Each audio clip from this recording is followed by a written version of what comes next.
curieux juste de l'imaginer.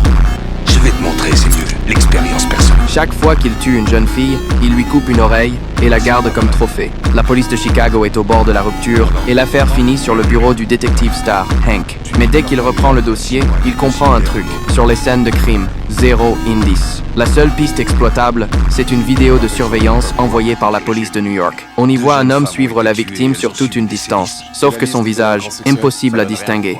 Hé, on n'attend pas que ça nous tombe du ciel. Il faut qu'on se bouge les fesses. On se déploie sur le terrain. Très vite, un homme en sweat à capuche marron entre dans le viseur. La police tente une embuscade. Il tente un braquage et il se fait plaquer au sol sur le champ. Tout le monde croit qu'ils l'ont enfin, mais l'interrogatoire douche tout le monde. Ce type n'est qu'un voleur, rien à voir avec le tueur recherché. Hank le fixe. Et d'un coup, un plan audacieux se dessine. Puisque t'habites sur place, que tu jauges les passants pour les dépouiller après, tu devrais pouvoir nous aider à trouver celui qui a violé et tué ces deux filles. Le guépard sait toujours où est la hyène. J'aime bien cette comparaison.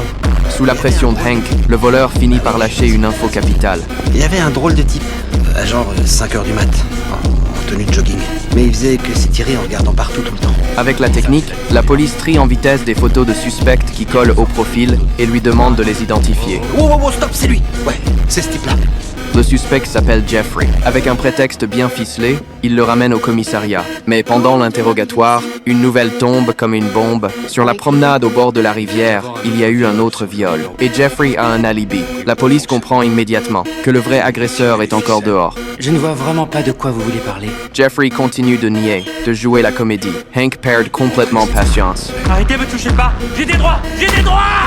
Tu m'as, moi. Tu vas me dire où est Vance et en vitesse, t'entends? Sinon tu vas ressortir d'ici débité en tranches dans des sacs plastiques. Face à la menace de mourir, Jeffrey craque net. Sa défense s'écroule et il hurle où se cache son complice. Je suis censé le retrouver dans une demi-heure à l'embarcadère. La police fonce aux portes, mais le tueur a déjà pris une jeune fille en otage. À une seconde près, un tireur d'élite est déjà en position, au loin. T'as un angle de tir? Affirmatif. Allume-le.